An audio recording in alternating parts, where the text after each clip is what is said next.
Let us face, without panic, the reality of our times. The fact that atom bombs may someday be dropped on our cities. And let us prepare for survival, understanding the weapon that threatens us.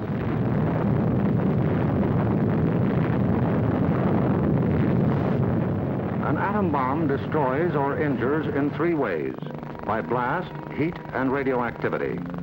The blast of an atom bomb is its most important destructive agent. In Japan, whole buildings were flattened by its force. However, many buildings of sturdy construction, even though close to the explosion, remained standing. The principal dangers of blast are flying glass and debris, the fires it may start, and the danger of being crushed in collapsing buildings. The atom bomb destroys by heat.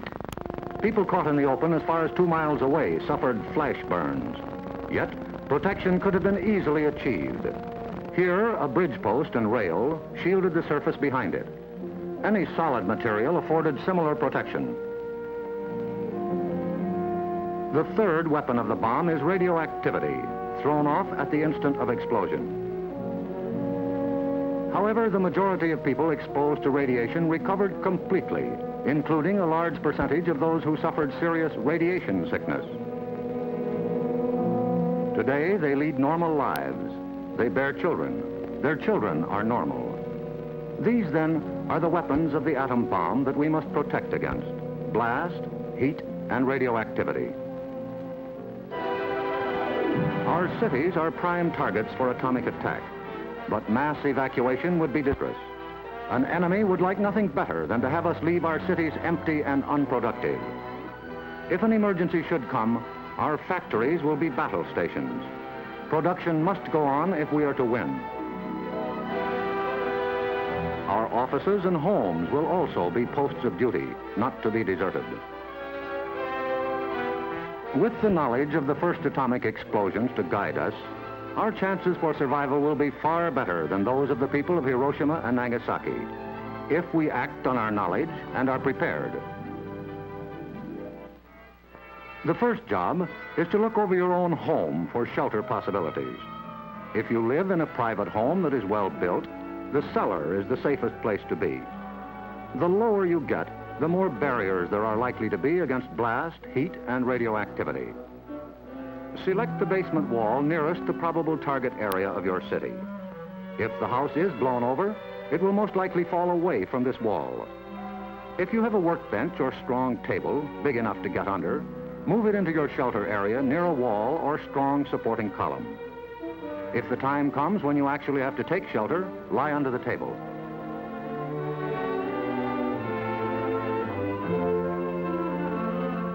If you live in a home that has no basement, choose a shelter area without windows on the ground floor. An interior hallway is probably best. In time of emergency, the shelter area should be cleared of mirrors and other objects that might cause injury. If you live in an apartment house, rules for taking shelter will be posted in your building. Learn them. Also, learn the location of public shelters in areas where you work or frequently visit. There are many things you can begin doing right now. Fireproof housekeeping is one, so clean up that attic. Keep waste in covered containers. Don't let trash pile up in the yard. Set aside a small supply of canned goods. They're safe from radioactivity. Have a good flashlight on hand. Electric lights may go out. Keep a first aid kit and learn how to stop bleeding. Make a habit of keeping a bottle of fresh water handy. A radio will be important for receiving vital instructions. Finally, prepare the shelter area and collect all necessary shelter equipment.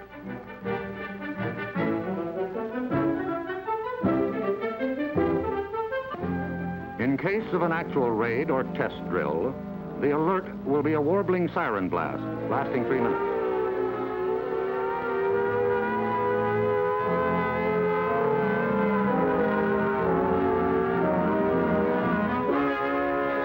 Once you hear this, act fast.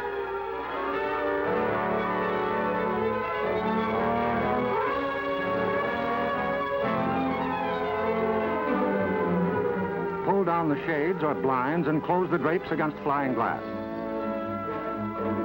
Turn off the burners of your gas or electric stove. Disconnect any heating elements, such as electric irons, hot plates, or bathroom heaters.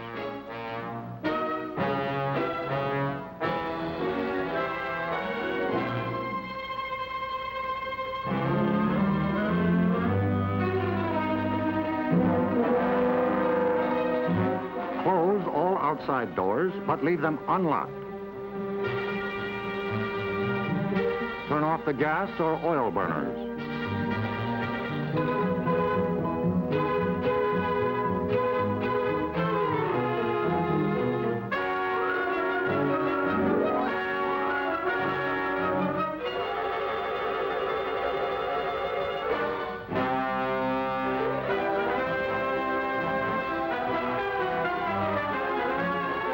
Taking shelter may be a race against time, even when you have some advance warning.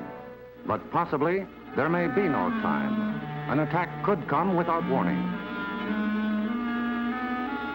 The sky would suddenly light up. If a doorway is right at hand, use it. If the nearest shelter is more than a couple of steps away, fall to the ground immediately. Flying glass and debris are immediate dangers, so stay where you are until you're sure it's safe to move.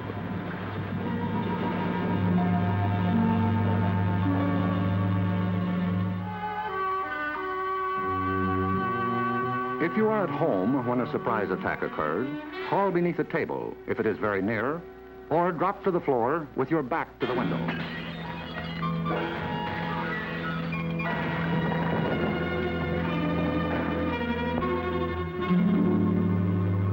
The immediate danger is over in about a minute, unless the explosion occurred near the ground or water. In this case, radioactive materials are trapped in the particles of dirt or water thrown up by the explosion. When these particles fall back to Earth, they may be dangerous. So get indoors immediately after a ground-level explosion. Cover broken windows against radioactive dust with blankets or cardboard. Civil defense radiological teams, equipped with radiation survey meters, will check on contamination in any bombed area. Stay under cover until you hear officially that it is safe outside. If you have been exposed to radioactive dust, wash the exposed areas. Pay particular attention to your hair. Get all the dirt from under your fingernails.